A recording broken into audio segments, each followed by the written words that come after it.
Bienvenidos a De Usuarios a Defensores, una serie alineada con la investigación regional que muestra cómo convertir a las personas en defensores activos. Aquí se comparte lo que sí funciona en awareness, phishing y cultura. Conducido por Juan Carlos París. Adelante. Bueno, sean todos bienvenidos a De Usuarios a Defensores, el podcast que busca transformar la forma como entendemos la ciberseguridad en nuestra región. Hoy vivimos en un entorno digital en que las amenazas están presentes todos los días. Y aunque contamos con las tecnologías avanzadas, lo cierto es que la mayoría de los incidentes comienzan por un error humano. Este podcast nace con el apoyo de LACNIC y nuestro objetivo es claro: mostrar que los usuarios pueden dejar de ser el eslabón más débil y convertirse en defensores activos frente a las amenazas. Bueno, hoy estoy súper feliz porque tenemos un invitado de lujo. Tengo a mi gran amigo Eddie Fortul. Eddie, aquí vamos a tener que hacer un espacio porque todo el mundo tiene problemas con ese segundo apellido tuyo. Bueno, yo voy a dar una pequeña introducción y después tú nos vas a decir cómo se pronuncia ese segundo apellido. Porque si me preguntas a mí, yo lo pronunciaría Cavicchioni, ¿no? Espero que lo diga de manera correcta. Está clarito. Muy- Tampoco es sueco Entonces, ni pasé la, checoslovaco. Sí, pasé la tranquilo. prueba, ¿no? Porque creo que tiene origen italiano. Sí. Bueno, Eddie trabaja en el área de ciberseguridad para una organización bancaria muy importante aquí en Panamá. Encarga pues de todo el tema de prevención de fraude. Es CISO de esta organización. Bueno, acumula más de 25 años de experiencia en el ámbito financiero. Es una referencia aquí en Panamá, es una persona que estimo, quiero mucho, del cual he aprendido mucho de él. Y bueno, su historial se remonta, imagínense, desde el año 1995. Esos son más de 30 años, Eddie.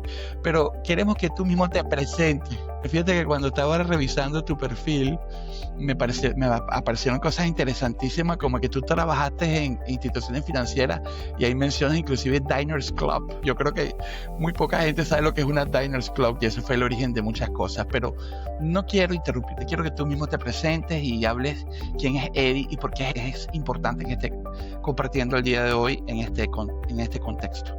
Primero que todo, Juan Carlos, muchísimas gracias por la invitación. De verdad que es un gusto compartir aquí contigo, con tu audiencia. Y bueno, sí, aquí estamos en esta travesía de la ciberseguridad. Yo, tal como mencionas, tengo un montón de años en el mundo de servicios financieros principalmente, tanto del lado de consultor como del lado de negocios, luego en diferentes posiciones y más recientemente en el mundo de transformación digital, por supuesto, y en los últimos 6 años en esta labor de ciberseguridad que la verdad es que no me la esperaba y una vez que llegó, la verdad es que llegó para quedarse y ha sido fascinante, ¿no?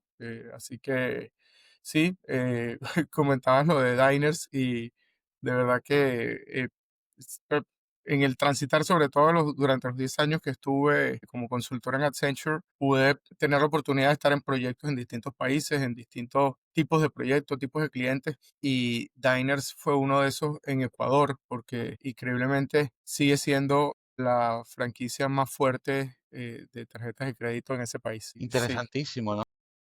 sí, sí, sí, eso es así como aquellas marcas que se posicionan en alguna región en el mundo y en otras desaparecen. Bueno, esa es una de ellas donde ellos tomaron posesión y digamos es su gran fortín. Pero sí, bueno, actualmente estoy desde hace 10 años en Banco General, en Panamá, y era muy contento de estar ejerciendo todo lo que tiene que ver con ciberseguridad y prevención de fraudes, porque al final son dos temas muy relacionados y yo termino diciendo que estoy metido o encargado de los ciberfraudes. Ya los fraudes no son, digamos, los tradicionales, son bien sofisticados, son bien tecnológicos, digitales. Y bueno, algo que repito muchas veces, los ladrones cambiaron las pistolas por teclado. Así que Totalmente, sí, estamos totalmente. ahora en esa lucha de este lado de la acera. Bueno, siempre hablamos de que la ciberdelincuencia organizada también tuvo su transformación digital y se convirtió en ciberdelincuencia organizada. Y esto es una industria. La gente desconoce que esto realmente es una industria y son unos enemigos feroces que están, bueno, tienen todas las herramientas, todos los insumos para hacer el mal. Pero quiero también comentar algo interesantísimo que vi en tu perfil y es que tú estuviste hasta hace 6 años como gerente de canales digitales. Y creo que eso te da un superpoder para el rol que ahora desempeñas. Si nos puedes comentar un poquito al respecto. Sí, claro. Bueno, yo me defino siempre como un CISO paracaidista, porque generalmente el que llega a CISO llega, digamos, con una carrera en seguridad, habiendo transitado distintas posiciones. Estaba en transformación digital, yo era encargado de los canales digitales del banco, de hecho, para eso me contrataron en 2015, porque estábamos en el banco en ese proceso, quizás ahora nos parece lejano, pero en ese momento recordaremos que los bancos seguían siendo bastante tradicionales, seguíamos yendo mucho a las sucursales, teníamos una banca en línea o un web banking que utilizábamos con mucha frecuencia. El mobile banking no se usaba tanto. La verdad es que en ese momento creo que era algo así como el 80-85% de los clientes usaban el web banking por su computadora y el mobile no era más el 15%. Y eso desde ese momento ya sabíamos que iba a cambiar. Iba a cambiar porque en Asia ya se había visto ese shift donde todos los bancos y el mundo se había volcado hacia el teléfono celular. En Europa y en Estados Unidos comenzaba a verse, en LATAM no tanto, todavía teníamos celulares que no eran del todo inteligentes, así que bueno, en ese momento llegamos y empezamos a trabajar en eso, empezamos a trabajar en en la aplicación P2P, que ahora es conocida como Yapi, pero en ese momento estábamos explorando cuáles eran las alternativas que había en el mundo. Comenzaba a aparecer Cell, aunque en ese momento las líderes eran Venmo y una que se llamaba Square Cash en Estados Unidos, y en Europa recién estaban conformando el consorcio que armó Bizum, que es como la especie de Cell en Sí, España. Así que comenzamos a ver este fenómeno y bueno, ahí estuve yo metido durante 4 años haciendo toda la transformación de la banca línea a la banca móvil del banco y en los primeros pasos de Yapi, que aunque no estuve involucrado de lleno en el proyecto, yo siempre digo que soy como el abuelo de Yapi porque ahí estábamos precisamente en esa labor investigativa, viendo hacia dónde íbamos a movernos en ese sentido y al mismo tiempo comenzó el cibercrimen a ser un negocio, como dices tú, claro. muy relevante, una industria.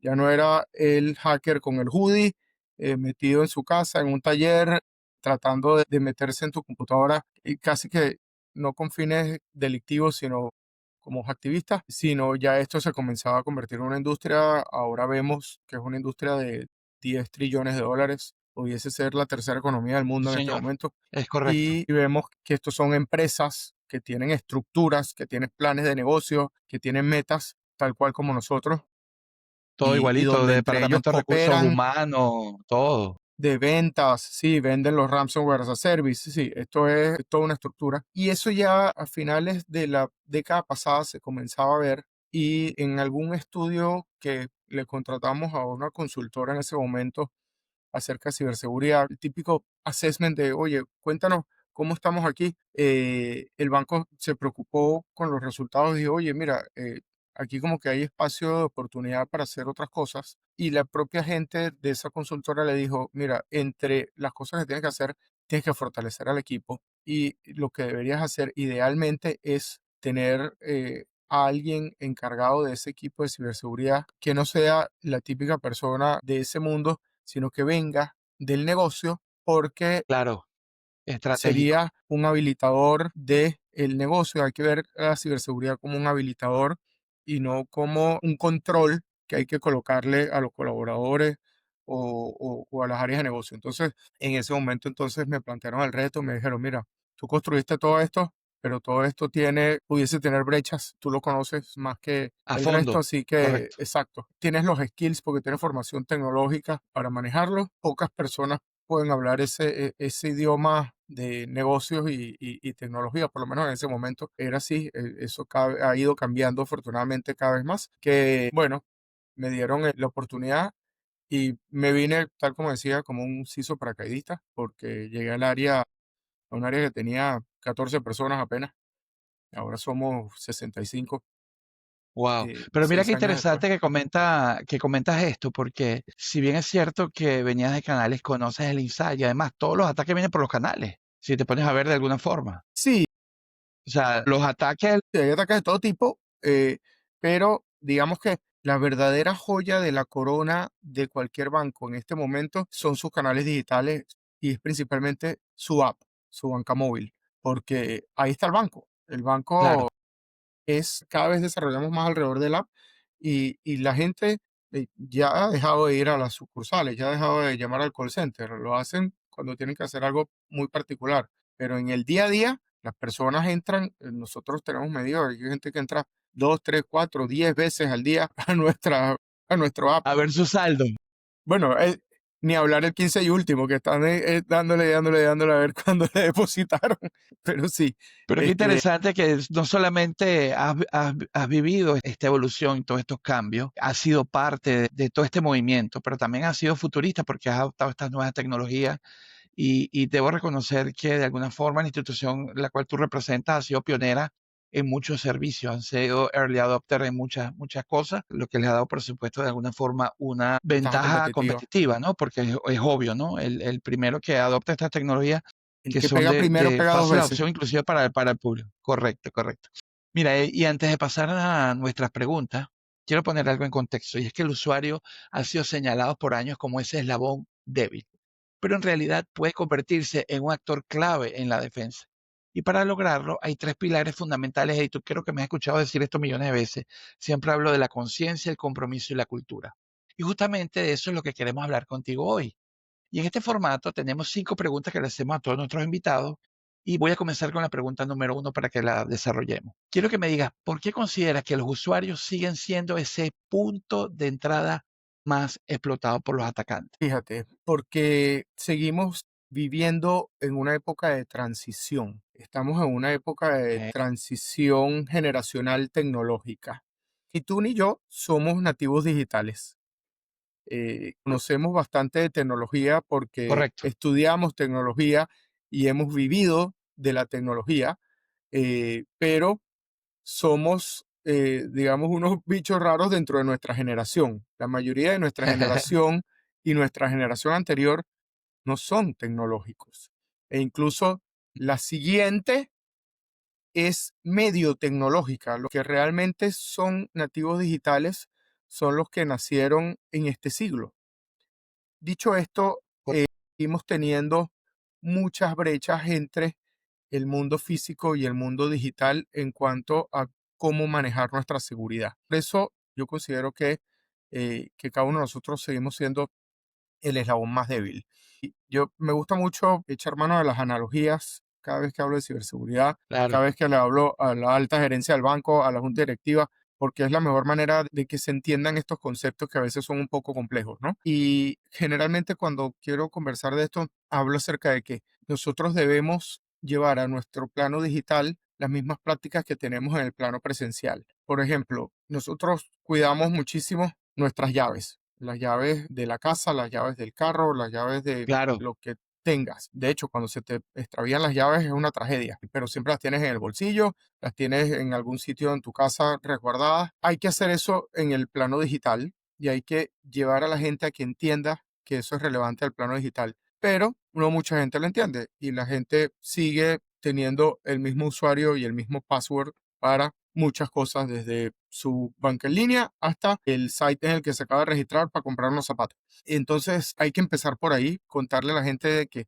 su identidad digital es tan importante como su identidad personal y que tienen que cuidar, así como cuidan su imagen también en el mundo presencial, tienen que cuidarlo en el mundo digital, tienen que cuidar sus claves, tienen que cuidar todo lo que está alrededor de todas esas credenciales y todavía estamos en esa transición donde la gente no lo entiende del todo. Así que por eso yo considero que el ser humano sigue siendo el eslabón más débil de la cadena hasta que vayamos transicionando entre las generaciones y ya estas generaciones de los nativos digitales sean la mayoría y para ellos se le va a hacer completamente natural Mucho el más manejo fácil, claro. de la tecnología. Me gustó mucho tu respuesta y es interesantísimo. Los que tengan la oportunidad de ver otros capítulos, verán cómo esta pregunta es abordada de manera diferente y el enfoque que tú le has dado de generacional, de verdad que me encanta, porque todos van poniendo como ese pedacito de sus conocimientos, de su vivencia, para poder entender por qué siempre se habla de ese eslabón más débil. Y aquí, por supuesto, pasamos a la pregunta número 2, y quiero que me hables de tu experiencia. ¿Qué barreras enfrentan las organizaciones para empoderar a los usuarios como verdaderos defensores? Mira, lo primero es ponerles en el top of mind el problema de la ciberseguridad. Ese es probablemente lo más retador, porque en tu día a día tienes millones de responsabilidades, problemas, cosas con las que estás lidiando. Y este tema de seguridad es así como que, bueno, eso es problema de la gente de seguridad, eso no es un problema mío. No. Entonces, lo primero es ese cambio del mindset de que la seguridad es responsabilidad de todos. Y ese ha sido de Además, alguna. Eddie, perdón que te interrumpa. Estamos hablando de que ahora la ciberseguridad dejó de ser inclusive un tema de tecnología. Exacto, es que no es ni siquiera, no somos los que trabajamos en teletecnología los garantes de esto. Al final es tratar de concientizar al usuario de que la seguridad arranca por ti mismo como individuo. Entonces, vuelvo a lo que les decía anteriormente. Nosotros muchas veces cuando damos las capacitaciones y todas en nuestras campañas de concientización, tratamos de abordar a cada uno de nuestros colaboradores, primero como personas naturales y después como colaborador. Darles herramientas para que se cuiden como naturales y que cuiden sus activos, que cuiden su identidad digital, porque si aprendes a cuidarlo a nivel personal, ya lo vas a trasladar naturalmente al plano profesional. Si tratas de abordarlo por el plano profesional, con algunos vas a tener éxito, con algunos vas a tener apatía, con algunos vas a tener resistencia, porque no para todo el mundo esto es una prioridad. En cambio, por el lado personal, todos le ven un valor. Entonces, yo sí creo que la clave es esa, es tratar de llevarlos a cómo cuidar a sus hijos, a cómo cuidarse personalmente, a cómo cuidar sus activos digitales, a cómo cuidar su reputación digital. Y una vez que logras eso como persona, ya no tienes ni siquiera que decirle que tienes que hacer lo mismo para la institución en la que trabajan, porque ya lo van a hacer naturalmente. Ya eso se vuelve un uso y costumbre de la persona. Entonces, Muy esa bueno. es la manera en la que nosotros hemos tratado de abordarlo para que entonces hagamos ese cambio en el chip. Fíjate, Eddie, ahora que comentas esto, muchos de los otros invitados han coincidido en esta parte, ¿no? Llevar esto también al plano personal, porque al final todo el aprendizaje que estás teniendo lo puedes portar a tu casa y proteger a tu familia, a tus hijos, a tus padres también, a tus abuelos. Y aquí quisiera preguntarte, esto me lleva a la pregunta número 3: ¿qué papel juega la formación continua? Y siempre refuerzo esa palabra, continua, y cómo puede marcar la diferencia en la ciberseguridad de una organización, por ejemplo, la de la que tú representas. Mira, yo creo que en ciberseguridad muchas de las disciplinas que teníamos ad hoc o anuales o semestrales o trimestrales han ido cambiando todas al plano continuo. Y lo que tiene que ver con campañas de awareness no escapa a esto. Así como ya los pentes anuales o semestrales o cada vez que tengo presupuesto se acabaron, y los pentes tienen que ser continuos, la gestión de vulnerabilidades tiene que ser continua, la gestión de acceso a identidades tiene que ser continua, las campañas de concientización también. Esto nosotros lo hemos considerado tan relevante que incluso abrimos hace un poco más de un año una posición de una persona que está dedicada a la concientización dentro de mi equipo, dentro de ciberseguridad. Y cuando la fuimos a buscar, no buscamos a alguien que supiera de tecnología ni de ciberseguridad. De eso sabemos nosotros. Buscamos a alguien que supiera de comunicaciones, que supiera de neurociencia. Esa persona no tenía la menor idea de lo que era ciberseguridad. Dijimos, es que no me interesa, no estoy buscando a alguien así. De eso te vamos a hablar nosotros. Estoy buscando a alguien que sepa llegarle a nuestra audiencia, que sepa llegarle a todos nuestros colaboradores e incluso también las campañas de prevención de fraude de nuestros clientes. Porque nosotros somos tecnólogos y no sabemos llegarle. No tenemos ni idea. Sabemos de ciberseguridad, pero no sabemos comunicar. Tú sí sabes y tú nos vas a ayudar en esto. A través de esa posición hemos ido haciendo una serie de campañas súper creativas de todo tipo. Nos hemos ido apalancando, por supuesto, también en una herramienta que nosotros tenemos para hacer todas las pruebas de phishing y para tener toda una campaña de gamification que en lo que los colaboradores van, digamos, cada vez que van haciendo las capacitaciones o van acertando en nuestra campaña de phishing, van ganando puntos, van ganando ciertos estados y con eso hacemos concursos entre las diferentes sucursales del banco, entre los diferentes departamentos del banco. Premiamos a los que quedan de primero y los nominamos guardianes digitales para que sean nuestros apóstoles, nuestros embajadores dentro de la organización. Así que sí, eso es de alguna manera lo que hemos ido abordando nosotros desde ese plano de la continuidad. Y la verdad es que ha sido un game changer dentro de lo que estábamos haciendo. Súper interesante eso que comentas y en ese sentido, pues creo que ustedes han hecho una labor bien interesante en involucrar personas que no son de tecnología. Me la Aquí quieren uno de robar los en grandes, mercadeo. sí, claro, me imagino, pero fíjate que ahora que mencionas esto, me viene a la mente uno de los aprendizajes más grandes que he tenido a través de hacer estos podcasts, y es que muchas veces las personas, y por supuesto no quiero generalizar, pero una persona que estudia ingeniería no es una persona de personas, no es people guy. Porque si no hubiera estudiado, no sé, psicología, psiquiatría, hubiera estudiado algo de humanidades. Y muchas veces tenemos equipos tecnológicos maravillosos que no tienen las mal llamadas destrezas blandas, que no tienen la parte de comunicación, que no saben escribir un informe, que no saben presentar unos hallazgos que hayan conseguido. Entonces, eso de añadir Zapatero a a su los zapato. equipos personas de otras áreas me parece brillante. Y tú pudieras, por favor, esto nos lleva, por supuesto, a la pregunta número 4, ¿puedes compartirnos un ejemplo, un caso de éxito? Sé que nombraste algunos muy por encima, en que la capacitación haya cambiado la forma en que tu equipo respondió a una amenaza. Sí, déjame pensar Bueno, aquí algún entra todo el ejemplo. tema de los tabletops, aquí entra todo el tema de las simulaciones, porque de una u otra forma, eso es una capacitación también cuando lo estamos haciendo. Sí, y los tabletops yo creo que son fundamentales. En estos días en un evento lo comentaba, lo que no se practica no se aprende y nosotros nos planteamos hacer por lo menos un tabletop cada trimestre y son diferentes técnicas y diferentes tipos de tabletops, desde algunos que son meramente técnicos o son, digamos, ejercicios capture the flag hasta ejercicios donde involucramos al top management y incluso sorpresivamente simulamos un ransomware, un ataque de ransomware y ponemos a todo el mundo a correr hasta que les contamos con un tafil en mano que era una simulación y no un ataque de verdad.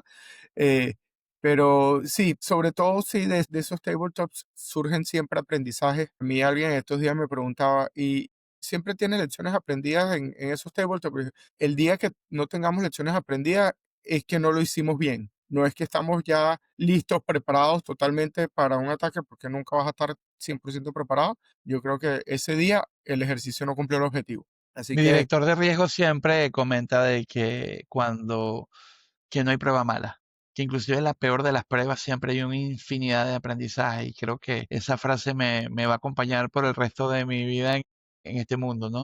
No hay prueba sí, mala. sí, no, totalmente de acuerdo con esa frase. Y sí, esas experiencias yo creo que son fundamentales para esos aprendizajes continuos.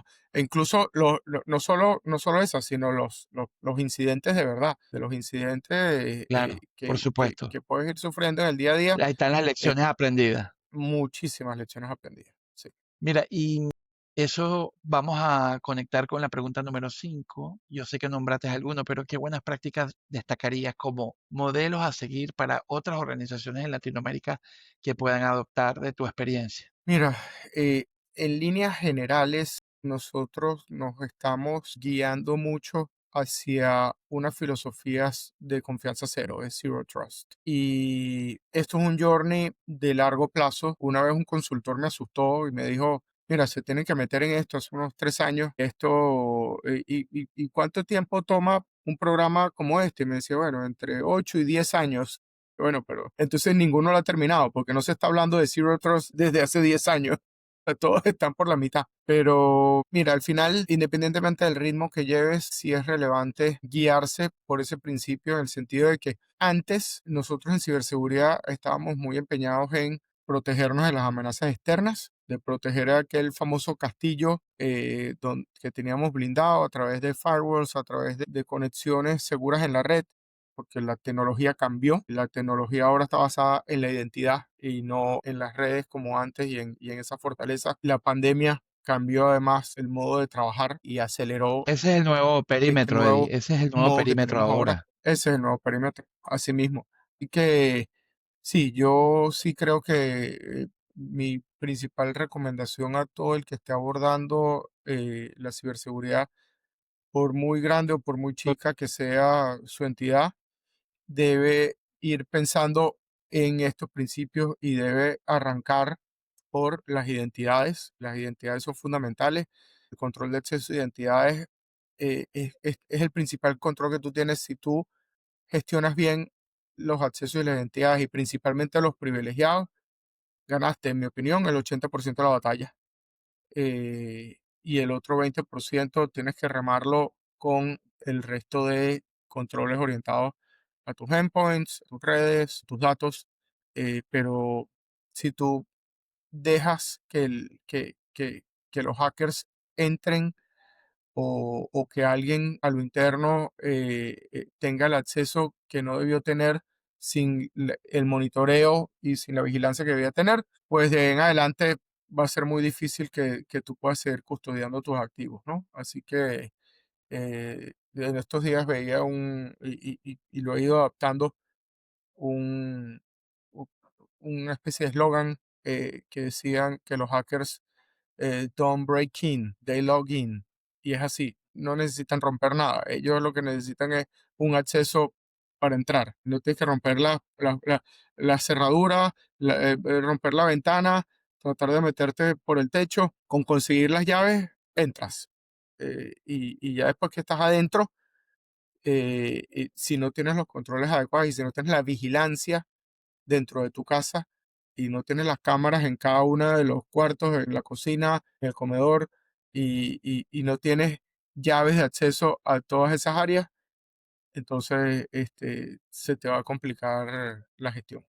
Oye, qué interesante todo lo que has comentado. Y bueno, para cerrar, siempre pedimos a nuestros invitados tres aportes muy concretos. El primero que quiero es que des una recomendación dirigida exclusivamente a las organizaciones y sus equipos de tecnología y ciberseguridad.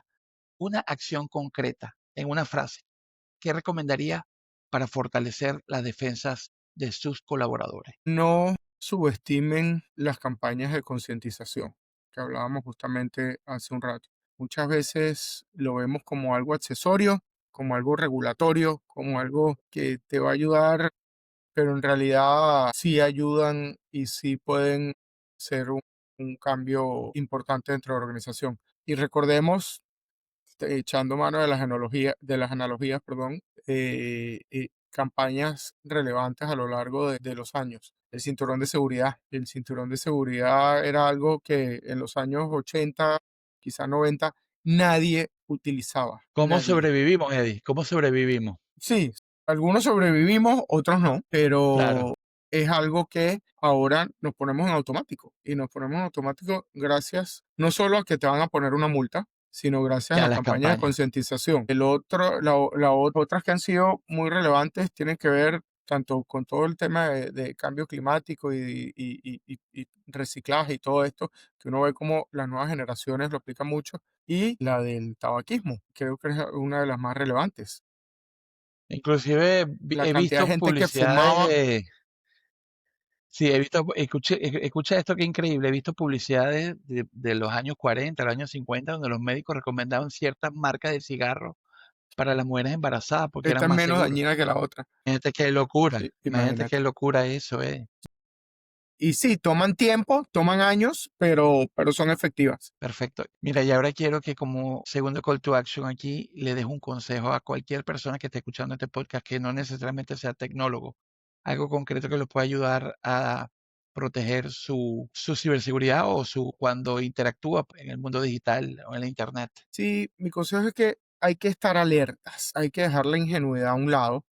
Creo que muchas veces estamos más atentos, estamos más alertas y somos más cuidadosos en el mundo presencial que en el mundo digital. Hay que tener esas alertas encendidas en el mundo digital, igual que las tenemos en el mundo presencial. Y hay que estar asumiendo continuamente que tienes a alguien que te está viendo, o alguien te quiere engañar, o alguien te quiere hacer una mala jugada. Eso no implica que vivamos con paranoia. No, yo creo que a veces cuando adoptas esto en un principio y no eres nativo digital y te cuesta un poco, de repente entras en esa paranoia y dices, ya yo no quiero abrir ningún correo, ya yo no quiero dar clic a ningún link, ya yo no quiero abrir ningún Sí, attachment. Esa es una fase, pero superen la fase, edúquense y aprendan a convivir en el mundo digital de manera segura, tal como lo hemos tenido que hacer en el mundo presencial. En el mundo presencial tenemos reglas ha cambiado básicas mucho. donde uno no deja las cosas metidas en el carro cuando se va a caminar por ahí o a hacer ejercicio, cierra los seguros del carro, cierra la llave de tu casa